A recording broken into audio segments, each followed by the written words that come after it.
Hola, ¿cómo están? Qué bueno que nos vemos otra vez para estudiar la Biblia. Estamos en el libro de Hechos. Espero que todos estén bien y interesados en estudiar, leer la palabra de Dios, que realmente es lo que nos interesa como creyentes todos los días. Eh, Vamos a iniciar como siempre con nuestro quiz o cuestionario 465. Ya estamos en el 465. Bueno, la primera pregunta es la siguiente.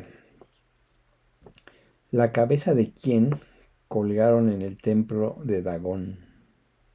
Un dios ahí pagano.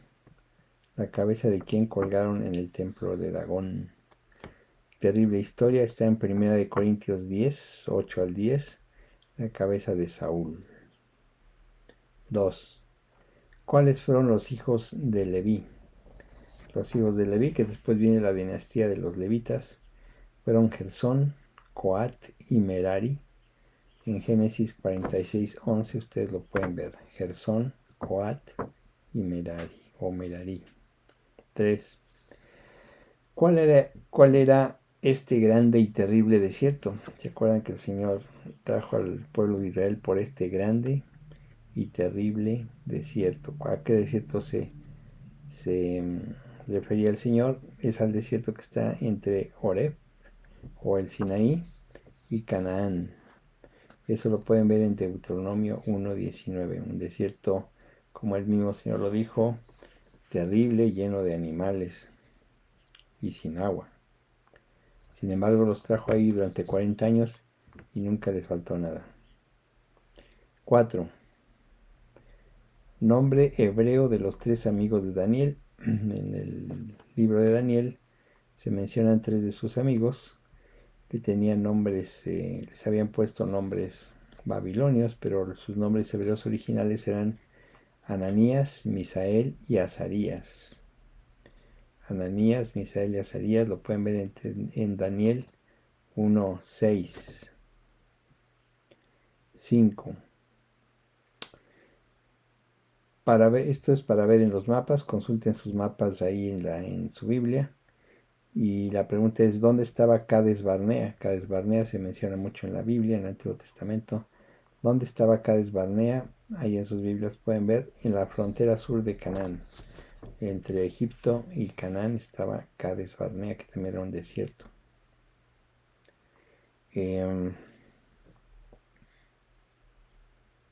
6. ¿Qué hizo Jesús por su madre cuando estaba muriendo en la cruz? ¿Qué hizo Jesús por su madre cuando estaba muriendo en la cruz? Le encargó su cuidado al apóstol Juan. La mayoría de ustedes lo sabe. Le encargó su cuidado al apóstol Juan. Lo dice Juan 19, 25 al 27. Juan 19, 25 al 27. 7. También para usar sus mapas, consultarlos. La mayoría de las Biblias lo tienen. La pregunta es, ¿dónde se encontraba Capernaum? Que fue la ciudad base de Jesús, de su ministerio de Jesús. La ciudad de Capernaum. Ahí lo pueden localizar ustedes en sus mapas. Está en la costa noroeste del mar de Galilea. Costa noroeste del mar de Galilea. 8. ¿Qué y dónde estaba Susa? ¿Qué era y dónde estaba Susa? Susa era la capital del reino de Asuero. Estaba al sureste de Persia. La capital de Persia, Susa. Capital del reino de Asuero al sureste de Persia. Nehemías 1:1 y 2:1 nos hablan acerca de qué era y dónde estaba la ciudad de Susa. 9. Hay que completar el versículo. Dice, mira que te mando que te esfuerces y seas valiente, no temas ni desmayes. Un versículo muy conocido y muy querido por todos ustedes. Mira que te mando que te esfuerces y seas valiente, no temas ni desmayes, porque Jehová tu Dios estará contigo donde quiera que vayas. Josué 1:9. 10. ¿Cuál fue la abuela de Timoteo? La abuela de Timoteo, el discípulo de Pablo, fue Loida. Lo pueden ver en 2 de Timoteo 1:5. Muy bien, entonces vamos a continuar con nuestro estudio de Hechos, pero para empezar vamos a orar. Padre, muchísimas gracias por tu bondad, muchísimas gracias por tu cuidado, provisión, tu ayuda y tu guía. Este día te pedimos tu bendición para poder entender tu palabra mejor y poderla aplicar a nuestras vidas, que sea lámpara a nuestros pies y podamos seguir el camino que nos tienes marcado. Ayúdanos a saber leerla, tu palabra, a saberla entender y saberla aplicar. Te lo pedimos en el nombre de Jesús. Amén. Bueno, estamos en el capítulo 9 del libro de Hechos. Este capítulo 9 pues nos habla acerca de pues muchas cosas importantes que nosotros vimos la vez pasada y que nos mandaba a ver cómo se empezaba a diseminar en toda Judea y Samaria la palabra de Dios, cómo los primeros creyentes pues en realidad hicieron una labor encomiable en comenzar a hablar de Cristo por todos lados. No era sencillo en aquella época, pero como hemos estado viendo a través del estudio, es en realidad el trabajo del Espíritu Santo el que en realidad pudo hacer esto a través de la vida de los creyentes, de la iglesia primitiva. No es que fueran ellos muy elocuentes o que fueran ellos muy sabios, sino que el Espíritu Santo los guiaba. Bueno, en el capítulo 9 vimos entonces cómo el apóstol Pablo se convierte, va persiguiendo creyentes a Damasco, viene de Jerusalén, enojado, soplando ira y anda tras ellos. En el camino, como ustedes saben, el Señor se le aparece, Saulo de Tarso se convierte y posteriormente, después de un tiempo, comienza a predicar, cosa que confundió mucho a los discípulos, a los creyentes de aquella época, porque pues sí era un perseguidor terrible, el perseguidor principal de la iglesia, y de repente pues está predicando a Cristo. Pues no le tenían temor o no le creían. Fue ahí donde entra el personaje que vamos a ver más adelante también, Bernabé, que ayuda a Pablo o Saulo de Tarso en esos días a presentarlo con los discípulos y decirles, pues es verdad su conversión, no ha pasado nada en ese sentido y ahora es creyente. Pues con todas las reservas, finalmente lo aceptan los primeros cristianos, pero entonces los judíos, por haberlos traicionado, lo andan queriendo matar. Por lo tanto, los creyentes lo sacan de Jerusalén y lo envían de regreso a su pueblo, que es Tarso. Por eso es Saulo de Tarso. Y ahí queda. No podemos decir que queda congelado un tiempo, sino que en realidad está probablemente seguía predicando ahí la palabra en su pueblo natal. Tardó muchos años, 10, en volver a aparecer. Bueno, aquí entonces en este capítulo pues llega a su fin en este momento la predicación de Pablo, la historia de su conversión. Y después de eso dice en Hechos 9:31, entonces las iglesias tenían paz por toda Judea, Galilea y Samaria, y eran edificadas, andando en el temor del Señor, y se acrecentaban fortalecidas por el Espíritu Santo. Bueno, después de la tormenta llegó la paz, la calma, a las regiones de Judea, Galilea y Samaria. Dice entonces las iglesias tenían paz. Iglesias porque ya había varios núcleos de creyentes en esos tres lugares, pero en realidad se refería a la iglesia en general primitiva.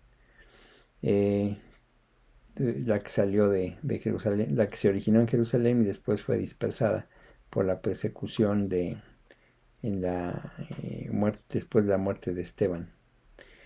Aquí llega a su fin la narrativa entonces de la conversión de Saulo, y así como la persecución en esa época de la iglesia que inició con la muerte de Esteban, y termina aquí con la conversión y la huida de Jerusalén de su máximo perseguidor, que era Saulo de Tarso. Entonces la diseminación del cristianismo al imperio romano pues comenzó a hacerse muy rápida y no se puede concebir sin la obra del Espíritu Santo a través de los creyentes y principalmente a través del apóstol Pablo. Pablo fue un valioso instrumento en manos del Señor. Él lo apartó para esta obra desde antes que naciera, dice Gálatas 1:15. Pablo hablando, dice, pero cuando agradó a Dios, que me apartó desde el vientre de mi madre y me llamó por su gracia. O sea, en realidad el Señor lo escogió desde antes de nacer para que hiciera la obra que le había encomendado. Pablo nació hebreo, fue hijo de hebreos, recibió la mejor educación, como ya vimos, la mejor educación de sus tradiciones ancestrales en el judaísmo de su época, lo mejor que podía recibir. Gozó también del raro privilegio de ser ciudadano romano y también estaba inmerso en la cultura griega que nosotros podemos leer o intuir y ver bien en cada una de sus cartas. Cuando Dios le reveló a su Hijo en él, Saulo se dedicó toda esta herencia rica que tenía de conocimiento y sus cualidades extraordinarias que Dios le había dado para realizar la tarea de evangelizar a los gentiles. Y finalmente el apóstol Pablo fue de los que más duro trabajó. O sea, no que los demás no hayan hecho nada, pero el mismo Pablo lo dice en 1 Corintios 15:10. Pero por la gracia de Dios soy lo que soy. Y su gracia no ha sido en vano para conmigo. Antes he trabajado más que todos ellos, pero no yo, sino la gracia de Dios conmigo. Este es un versículo que a mí me gusta en lo particular mucho, porque todo lo que hemos hecho hasta hoy en nuestra vida, no es por nosotros, sino por la gracia de Dios con nosotros. Al parecer la paz que la iglesia gozó en ese periodo, después de la persecución de Saulo, fue debido a que los judíos se enfocaron mucho en ese momento por luchar contra una orden del emperador Calígula de edificar una estatua de él en el templo. Imagínense edificar una estatua de Calígula en el templo de Jerusalén, pues para ellos verdaderamente era espantoso. Entonces se unieron fuerzas para evitar eso. Les tomó eso un buen tiempo, por lo tanto dejaron en paz a la nueva secta y gozó el cristianismo primitivo de paz. Esta paz fue aprovechada para fortalecerse en el Señor por medio del Espíritu Santo. Dios sabe exactamente lo que hace en ese momento para fortalecer, establecer lo que ya se había ganado, les da paz. Hechos 9:32. Aconteció que Pedro, visitando a todos, vino también a los santos que habitaban en Lida. Bueno, para sorpresa nuestra, la historia de Pablo no continúa aquí, sino la de Pedro. Los primeros capítulos de Hechos se refieren mucho a Pedro, pero después del capítulo 13, la figura central es Pablo. No es que Pedro y Pablo predicaran cosas distintas, ¿no? O que uno predicara la primera parte y otro la segunda parte. Hacían lo mismo. Pedro predicaba a los judíos y Pablo predicaba a los gentiles, pero predicaban lo mismo. Ahora entonces encontramos a Pedro de nuevo. Acuérdense que lo habíamos dejado en el capítulo 8, dejando Samaria junto con Juan, porque fueron a verificar cómo estaba el asunto de que Felipe estaba ganando muchas almas en Samaria, la iglesia estaba creciendo, y fueron ellos a confirmar esto y a alentar a la iglesia que se estaba convirtiendo ahí en Samaria por la predicación de Felipe. Debido a este periodo de relativa paz, entonces Pedro decide ir a visitar a los creyentes dispersos, los dispersos después de la reciente persecución. No debemos olvidar que Felipe ya andaba por esas regiones predicando el Evangelio. Acuérdense que Felipe, como les habíamos estado viendo, Felipe en realidad empezó a predicar en Samaria, y cuando estaba en el punto máximo de la predicación, el Señor le dice, salte de ahí y ahora vete al sur. Y ahí es donde vemos cómo Felipe encuentra al eunuco etíope y se convierte este señor, que es el que lleva después el Evangelio a Etiopía. Como veíamos, Saulo corre a atrapar a los creyentes en Damasco, al norte, y el Señor se los salta con Felipe y empieza Felipe a predicar en el sur. Ya era imparable en realidad la predicación del Evangelio. Saulo de Tarso se encontraba ahora sí quedando cosas contra el aguijón. Bueno, Lida era en ese tiempo el centro administrativo de un distrito de Judea, era una ciudad que tenía en su mayoría los de habitantes eran judíos. Hechos 9, 33 al 35. Y halló allí a uno que se llamaba Eneas, que hacía 8 años que estaba en cama, pues era paralítico. Y le dijo Pedro, Eneas, Jesucristo te sana. Levántate y haz tu cama. Y enseguida se levantó. Y le vieron todos los que habitaban en Lida y en Sarón, los cuales se convirtieron al Señor. Bueno, Pedro no fue a visitar a individuos, sino a la iglesia local. Ya había ahí una pequeña congregación, pero Eneas pertenecía a ella. Este Eneas era un paralítico que no caminaba desde hacía 8 años. No sabemos por qué, Lucas no nos lo dice, nos dice solamente que estaba paralítico y postrado en cama. Pedro llega ahí y le dice en ese momento que Jesucristo lo sana. O sea, sin más preámbulos, le dice Jesucristo te sana. Y además le ordena, es un imperativo, que se levante y arregle su cama. El imperativo es levántate, pues ya estás sano, ya dejaste de ser paralítico, en este momento párate. El de haz tu cama, pues nosotros pensamos en hacer tu cama como las que hacemos ahora, ¿no? En arreglar las cobijas y todo eso.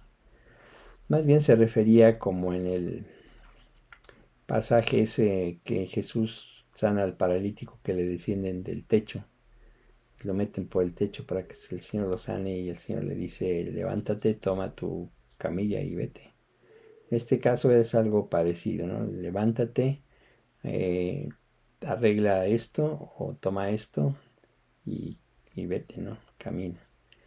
Lida estaba en un distrito o una zona llamada Sarón, porque realmente no había una ciudad como tal llamada Sarón, así es de que era una zona, era un distrito donde estaba la ciudad de Lida.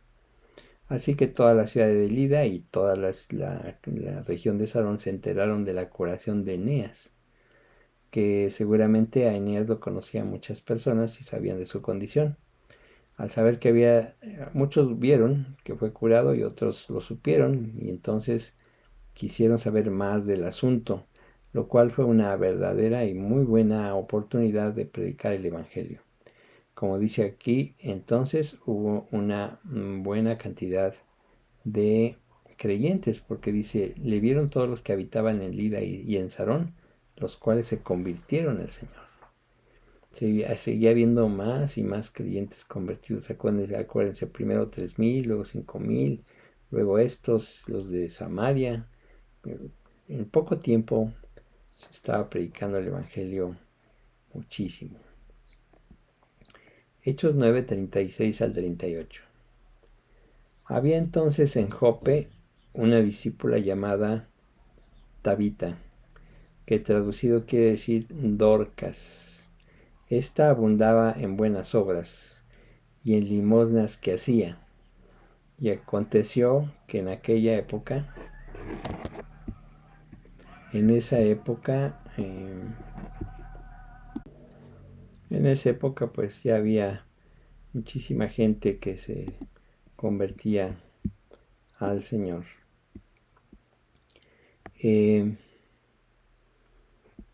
Hechos 9, 36 al 38 dice así. Había entonces en Jope una discípula llamada Tabita, que traducido quiere decir Dorcas. Esta abundaba en buenas obras y en limosnas que hacía. Y aconteció que en aquellos días se enfermó y murió. Después de lavada, la pusieron en una sala. Y como Lida estaba cerca de Jope, los discípulos, oyendo que Pedro estaba allí, le enviaron 2 hombres a rogarle, no tardes en venir a nosotros. Bueno, entonces Jope era una ciudad que estaba a las orillas del mar Mediterráneo. Ahora Jope es la moderna ciudad que se llama Haifa. De hecho, es una parte ya conurbada de Tel Aviv actualmente. Era una ciudad con cierta historia, Jope. Fue conquistada en el siglo XV a.C. por el faraón Tutmosis III. Y también ese Jope fue ahí donde Jonás se embarcó para huir para Tarsis, huyendo del Señor, según él. Bueno, Jope estuvo bajo el control de varios países hasta que Julio César se entregó a los judíos en el primer siglo antes de Cristo. Y así permaneció en posesión de los judíos hasta la destrucción de Jerusalén en el año 70. En realidad no era una ciudad muy desconocida, sino conocida para los judíos, y la habitaban, pues la mayor parte de los habitantes eran judíos en Jope. Los habitantes de Jope habían escuchado el Evangelio por parte de Felipe, y había habido varios convertidos, entre ellos una mujer llamada Tabita, que se nos dice que era una discípula. Dice, había entonces en Jope una discípula llamada Tabita. Ya sabemos que para que la Biblia llame a alguien discípulo o discípula, es que es una verdadera seguidora de Jesucristo. Y esto se demostró porque practicaba lo que predicaba, haciendo muchas obras de caridad y de compasión. Y bueno, los verdaderos discípulos en realidad no solamente siguen a Jesús, sino también son hacedores, no solamente oidores, sino hacedores de la palabra. Ella era una verdadera seguidora de Jesucristo y esto lo demostró porque practicaba lo que predicaba, haciendo muchas obras de caridad y compasión. O sea, en realidad Tabita es una persona, en este caso era una persona, como dice aquí, abundaba en buenas obras y en limosnas que hacía. Probablemente no era una persona pobre, yo creo que una persona de buena posición económica, porque dice abundaba en buenas obras y en limosnas que hacía. Como vemos aquí, Tabita era el nombre arameo que significa gacela, y en griego el nombre de gacela es Dorcas. Bueno, en esos días resulta que se enferma y muere. No se nos dan detalles acerca de su enfermedad y muerte. Solo se nos dice que la lavaron y la colocaron en un aposento alto o sala superior. Cuando Ananías y Zafira se murieron, recuerdan ustedes, fueron enterrados inmediatamente.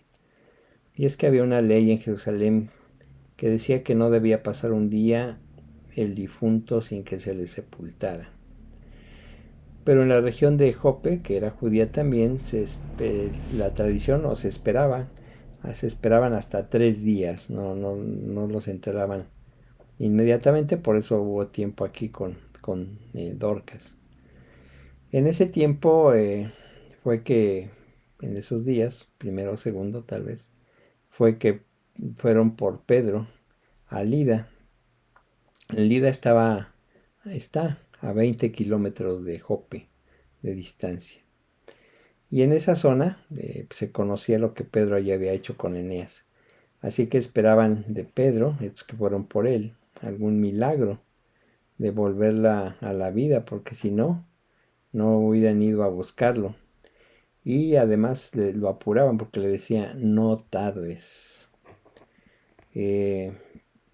Estaban conscientes de que en realidad él había hecho un milagro enorme de haber sanado a, a Eneas, pero pues yo creo que esperaban que pudiera, pues ahora sí, resucitarla tal vez, porque no se nos dice explícitamente, pero lo podemos deducir.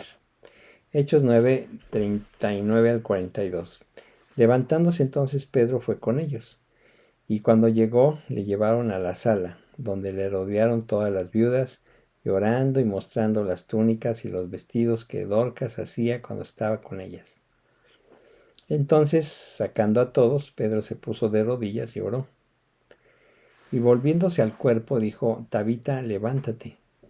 Y ella abrió los ojos, y al ver a Pedro se incorporó, y él, dándole la mano, la levantó. Entonces, llamando a los santos y a las viudas, la presentó viva. Esto fue notorio en toda Jope, y muchos creyeron en el Señor. Es un pasaje impresionante en realidad. Pedro, pues cuando van por él no pierde tiempo tampoco y va con ellos, con estos dos. Tiene que caminar 20 kilómetros, lo cual le llevó pues bastantes horas haberlo hecho. De inmediato llegan a donde está Dorcas,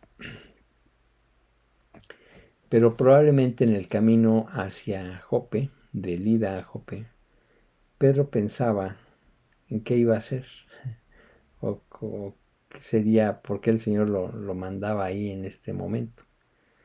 Se acordó seguramente de las resurrecciones que presenció que Jesús hizo. Obviamente la de Lázaro, que fue la más espectacular, pero una resurrección pues no deja de ser espectacular. También la de la hija de Jairo. Pensó cómo lo hizo Jesús, la manera en que lo hacía. Aunque probablemente no estaba seguro de que resucitaría a Dorcas, pero pensaba que de todas maneras su participación o su ida a Jope sería de gran aliento a los creyentes de cualquier modo. Dice, le rodearon todas las viudas. Aquí parece Lucas que expresa la causa por la que Dorcas fue resucitada. Por supuesto, en primer lugar, para que Dios fuese glorificado y para mostrar que Dios tiene misericordia de los pobres y que al resucitar a su benefactora, Él lo estaba demostrando. Dice viudas, las viudas en realidad en esa época eran pues las más pobres de la sociedad. En realidad no tenían quien las sostendría y vivían pues de la caridad, ¿no? Y aquí Dorcas se hacía cargo de ellas. Bueno, Dios pudo haber mantenido a Dorcas viva, sirviendo a los pobres, pero al darle ella una segunda vida, Dios declara que su Hijo, Jesús, es el autor de la vida. Es algo en realidad que podemos nosotros ver que el Señor obviamente se preocupa de los pobres. Dorcas les ayudaba mucho.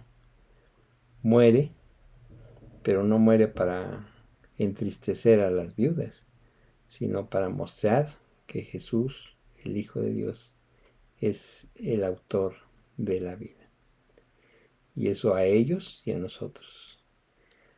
Bueno, no se nos dice que se le pidiera realizar un milagro aquí a Pedro, pero Pedro tenía esa capacidad. Acuérdense en Mateo 10:8 que Jesús manda a sus discípulos a diferentes lugares, les dice: sanad enfermos, limpiad leprosos, resucitad muertos, echad fuera demonios.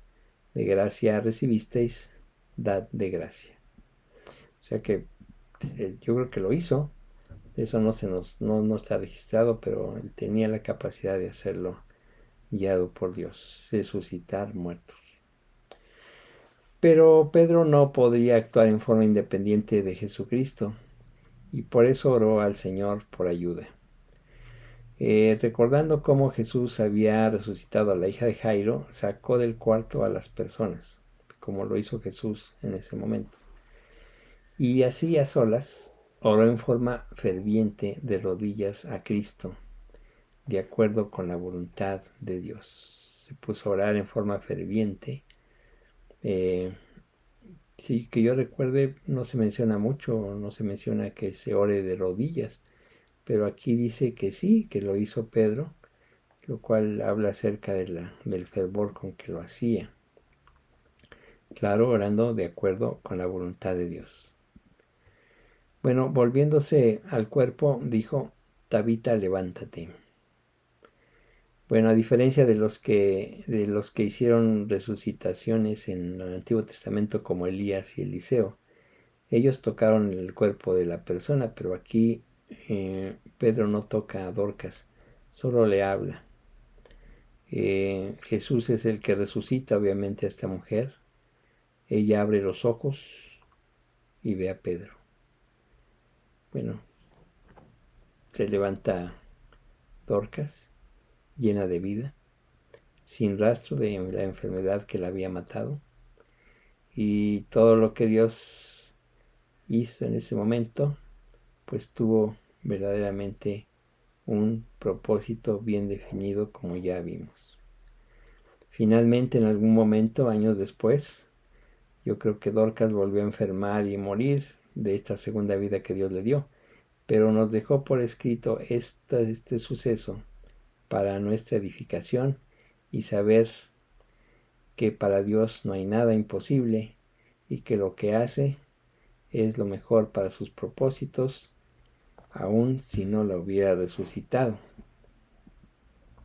Dios en control, y todo lo que hace lo hace con un propósito. Como vimos, podría haberla dejado viva y siguiendo ayudando a los pobres, pero tuvo que morir y el Señor la resucitó después.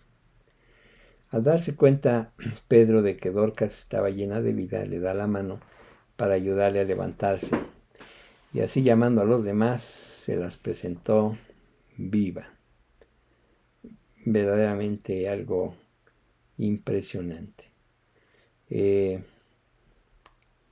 Esta conversión, pues en realidad esta resucitación sirvió para la conversión de muchos allí. Yo creo que el corazón de muchos de los habitantes de Jope ya estaban preparados, y al ver esto se rindieron al Señor. Y así sucede muchas veces. Ustedes y yo hemos sembrado la palabra y no ha habido mucha respuesta respecto a eso, pero como vemos, el Señor prepara los corazones para que alguien más llegue y coseche lo que nosotros no pudimos hacer. Hechos 9:43.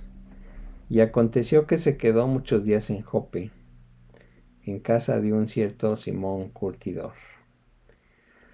Con la curación de Eneas y la resurrección de Dorcas, y así como con la predicación de Felipe, prácticamente toda esa zona de la costa del Mediterráneo, desde la ciudad de Asdod, que ya vimos, Lida, Jope, hasta Cesarea, ya había una buena cantidad de creyentes. En menos de 10 años de Pentecostés, ya toda esa zona estaba evangelizada. Pedro se quedó en Jope por algún tiempo en la casa de una persona llamada Simón. cuya pues ocupación era curtidor. Tenía su casa a la orilla del mar, donde seguramente había mucha agua para poder hacer esto. Los curtidores en esa época no tenían una buena reputación dentro de la comunidad judía, pues tenían contacto constante con animales muertos y se les consideraba impuros, por lo que Simón vivía fuera del pueblo. Y bueno, en circunstancias normales esto sí le hubiera importado a Pedro, y vivir en la casa de una persona impura. Pero ya con su nueva vida en Cristo, eso había quedado atrás, porque el fin de la ley es Cristo, para justicia a todo aquel que cree. Y él ya lo sabía muy bien, entonces pues, no le interesó realmente si lo consideraban inmundo o no por su oficio de curtidor. Bueno, aquí en realidad termina prácticamente la evangelización a los judíos y ahora nos movemos a la evangelización o predicación a los gentiles. En ese momento la era cristiana no tenía mucho tiempo de haber iniciado, pero ya se había diseminado al sur hasta Etiopía y el norte a Samaria y Damasco, y ahora al oeste a la costa del mar Mediterráneo. Pablo se encontraba en Turquía, en Tarso, posiblemente también testificando. O sea que realmente creció muchísimo. ¿Por qué hubo esa diseminación tan rápida del Evangelio? Bueno, es que el Evangelio es como un perfume que está en una botella. Un perfume muy oloroso que tú destapas y el olor inunda el cuarto donde está inmediatamente y no puedes detener eso. Así es el Evangelio. En cuanto empiezas a hablar de él, no hay quien pare. Si el Evangelio es, por decirlo así, el dulce aroma de la verdadera doctrina, un olor grato. Realmente el Evangelio está centrado en Dios, que es un Dios amoroso y que está lleno de gracia. Él mandó a su Hijo a morir por nuestra salvación. Realmente eso es lo que se predica en el Evangelio. Un mensaje como ese, pues no puede permanecer embotellado. Si ese mensaje está embotellado en ti o está embotellado en tu iglesia, es porque no lo has entendido o no lo conoces. Porque el que tiene ese grato olor del Evangelio a los demás es en realidad el que lo disemina. Los creyentes en esta historia que estamos viendo tenían este Evangelio y lo diseminaron por todas partes. En Lida y en Jope había creyentes que ya adoraban y servían a Cristo y por lo tanto pues hablaban de Cristo y se convertían más personas. El Evangelio es práctico, o sea, no es la pura teoría, ¿no? Sino que cuando tú predicas la gente comienza a entender y comienza a cambiar su vida y su vida comienza a ser ya un ejemplo práctico de que ha nacido de nuevo. Dorcas, o sea, hacía tantas buenas obras que mucha gente lloraba y clamaba por haberla perdido. Ella era pues una persona muy valiosa como cristiana y también como ser humano. O sea, lo práctico del Evangelio comienza cuando tú lo predicas, pues la salvación del pecado es un llamado práctico para ayudar y servir a otros. O sea, el Señor te perdona y como consecuencia entonces tú comienzas a amar y a servir a los demás. El cristianismo llama a la gente a volverse del pecado y ir a Cristo por fe. En realidad eso es todo lo que el Evangelio predica, volverse del pecado y ir a Cristo por fe para salvación. Si tú ya has hecho eso, entonces eres llamado a servir a otros. O sea, es práctico el Evangelio en ese sentido, no nada más está uno sentado en su torre de marfil aprendiendo mucho pero sin compartir nada. Bueno, antes de la primera venida de Cristo, para ver esto de que el Evangelio es práctico en ese sentido, antes de la primera venida de Cristo no había hospitales en el mundo.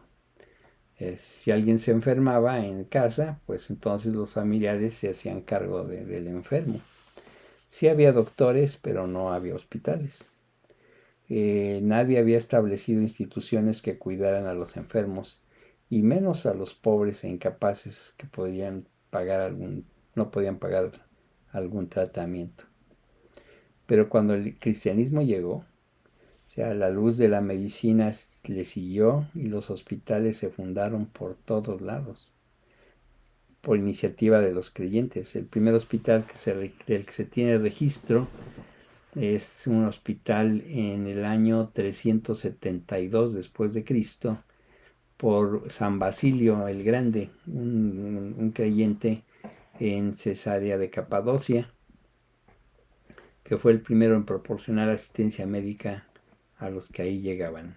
Es el primero del que se tiene conocimiento, fundado por un creyente. Y antes del cristianismo, pues no había orfanatorios en el mundo. O sea, a la gente no le importaban los niños que no tenían padres. O sea, los huérfanos no merecían vivir. O sea, los dejaban morir, y dejarlos morir se consideraba una buena cosa en aquella época. Lo peor estaba en la sociedad con los griegos y romanos, que dejaban morir a los niños expuestos a la intemperie si consideraban que ellos ya tenían demasiados hijos. Cuando un bebé romano nacía, se lo llevaban a su padre, y si éste lo tomaba en sus brazos, pues era aceptado, y si no, pues era desechado. Los rechazados, si sobrevivían por alguna razón, pues se la pasaban deambulando por las calles, cayendo finalmente en los peores vicios que existen. En 1410, en Valencia, España, Vicente Ferrer, un fraile dominico, comenzó a hacerse cargo de los huérfanos, fundando el primer orfanato. Como ven, siempre a través del cristianismo. Si bien antes de la Reforma Protestante había escuelas, estas estaban concentradas en los conventos o universidades, a las que solo tenían acceso los que iban a ser clérigos o los ricos. Pero los reformadores como Martín Lutero, entre otros, iniciaron la educación pública. O sea, la iniciaron accesible a todos. Ellos pensaron, bueno, si la gente tiene o debe conocer el Evangelio, pues tiene que saber leer. Entonces hay que enseñarle a leer. Y entonces aceptaban en sus casas a los niños, pues, de toda clase social, desde los pobres a los ricos, y les enseñaban a leer con la Biblia. La Biblia era el primer libro que ellos leían. Los reformadores entonces iniciaron la educación pública accesible a todos, siendo la Biblia el libro para aprender a leer y también para aprender a vivir, porque no nada más aprendían a leer ahí, sino las enseñanzas de la Biblia, y comenzaban a cambiar en su forma de vivir, o comenzaban a ser mejores niños, mejores adolescentes, mejores adultos. El cristianismo ha sido el punto de partida para la educación mundial. O sea, el cristianismo te educa al mundo. Los creyentes bien definidos son personas bien educadas en el sentido de que los educa el Señor, porque yo me he dado cuenta que a mí el Cristo me educó o llenó los huecos que tenía yo de educación familiar, y los fue rellenando correctamente, y me hizo darme cuenta de los defectos que tenía o vicios que tenía de mi educación familiar. Él termina por educarte. Cuando tú llegas a Cristo, Él termina por educarte. Y así lo hace con todo el mundo. O sea, él educa a las personas, las hace mejores. No me estoy refiriendo a la educación escolar, que hay mucha gente que es muy educada, ha estudiado en escuelas muy importantes y han tenido una educación profesional extraordinaria. No me refiero a eso. Hay profesionistas terriblemente malos, espantosos, adúlteros, groseros, con muchos vicios y han estudiado en escuelas de mucho prestigio. No me refiero a eso, sino a la educación familiar, la educación cristiana, que solamente te puede dar Jesús. Hay personas con poca educación escolar, pero extraordinariamente bien educadas. Pedro se convirtió en un hombre excepcional y en este capítulo está siguiendo los pasos de su maestro Jesús, pero Jesús no ha terminado con él aún.